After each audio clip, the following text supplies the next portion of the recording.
If I can be honest, I feel like society has everyone so conditioned to expecting the same thing, asking the same questions, and just living the same type of lifestyle. I've never been about that. I decided for myself at 14, I'm not going to live that lifestyle.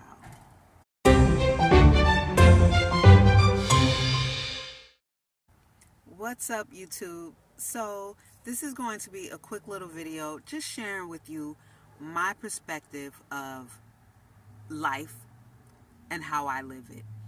Now, let me let you know, Friday I will be doing a live Q&A mukbang. I'll be going through all the comments of my videos, pulling out all the questions and answering them live on that video this coming Friday, May 3rd. Over the years, I've gotten all the same questions.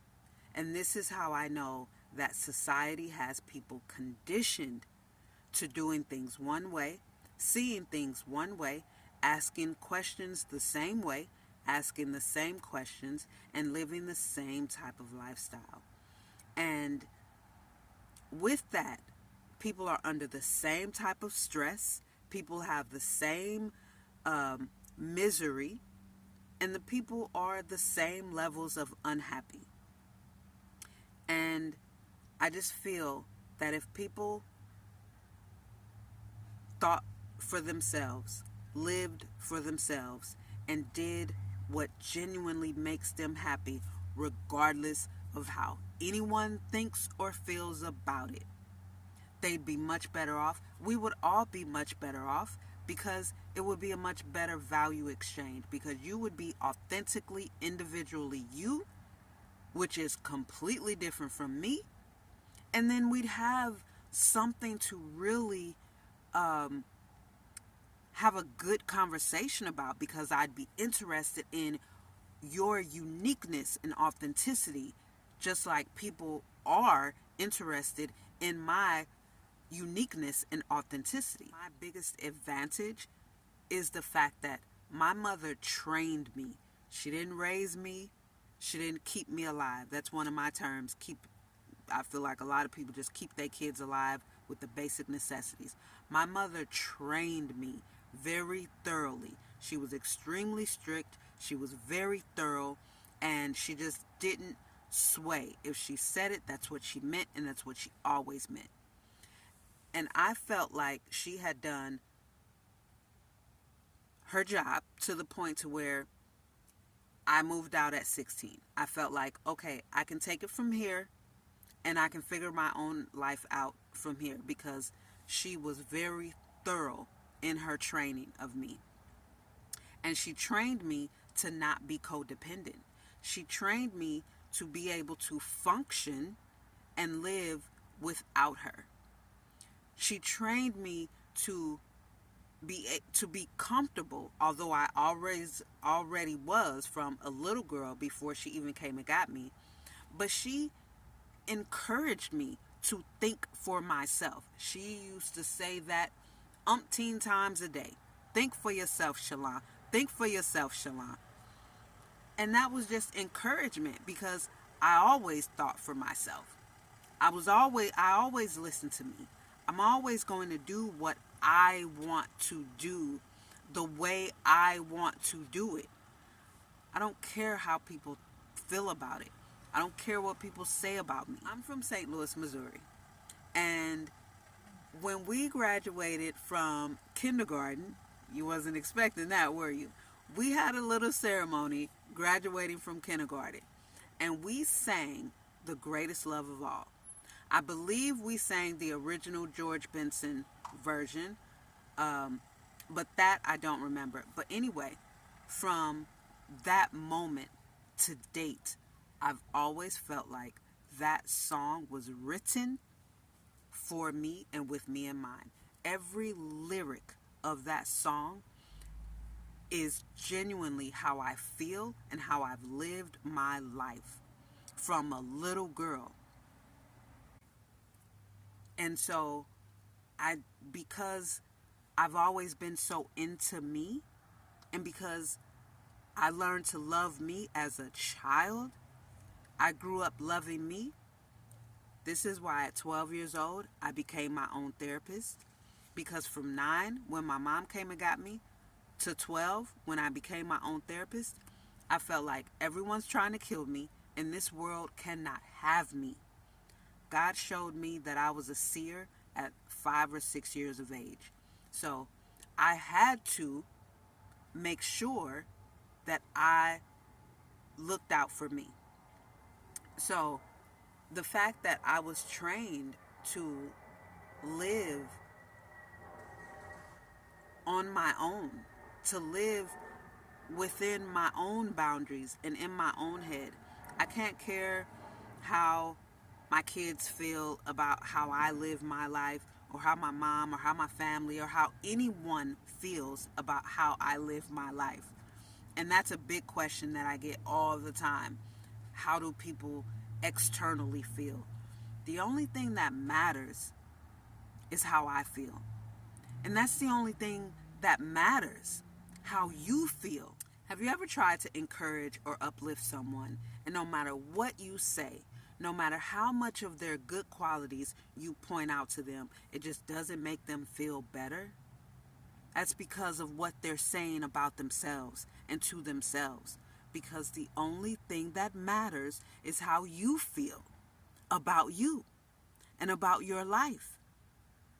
So, just so you know, this little short video is just a prelude to me coming to tell you and let you know that this coming Friday, May 3rd, I will be doing a live Q&A mukbang session at 6 p.m. Pacific time, so check your local time zone.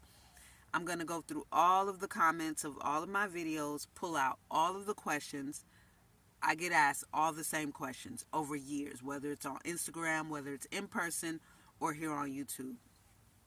So make sure you stick around and turn on your notifications for that, because although I've answered these questions in different videos, I understand there's a lot of videos to go through, but you'd be doing yourself a favor to watch them because they are interesting, and My Createve Nomad Life is not like anyone else's. However, I am going to be doing that this Friday. So, the fact that I get all the same questions just proves to me that society has people conditioned. They have people conditioned to not use their own mind, to not think for themselves, and to not do things by how their heart is telling them to do things. So I've never lived my life traditional. I've never been a conformist.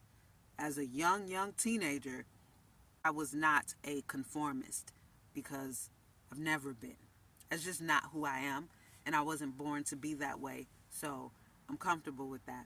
I take the smoke, I take the consequences, and no matter what happens, I always come out on top. I always win because I don't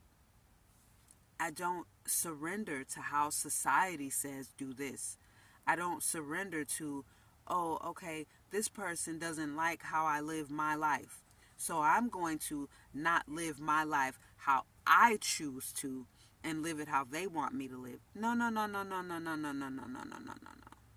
I decided long ago never to walk in anyone's shadow. If I fail, if I succeed, at least I lived as I believe. No matter what they take from me, they cannot take away my dignity, because I love me. I love me. I love me more than anyone else who hates me. I love me enough for all those who don't and won't ever love me. I fucks with me heavy. I mess with me the long way, shawty. You hear me? So my heart and mind are in sync, and once we agree, we go. Once we make a decision, we stand on it. No matter what, we stand on it. because we're always going to figure it out. We're always going to make it work for us. And we're always going to make sure that we live authentically to who we are. So that's just how I get down. That's just how I live. And I've always been that way from a little girl. I've always been that way. So I encourage everyone to be their authentic self. And if you don't know who that is, then, like my mother used to say, be still, be quiet. And she got that directly from scripture. Be still and be quiet. Listen to that small, still voice inside of you. Ask your heart questions. Talk to your heart like scripture says. Consult with your own heart in privacy. Don't be concerned about all these external forces and energies and entities. I can't live my life for how my children think or feel. So why should I be concerned about how anyone thinks or feels about how I live my life? Why should I concern myself with that? Why should I question? Why should I ask? I don't. I'm Jimmy Crack Corn. I don't care. So, turn your notifications on. This Friday, May 3rd at 6 p.m. Pacific time, I will be going live doing a mukbang, answering all of the questions that I've gotten asked. So, make sure you tune in for that. And remember, y'all, there is no box. Think freely. Peace, y'all.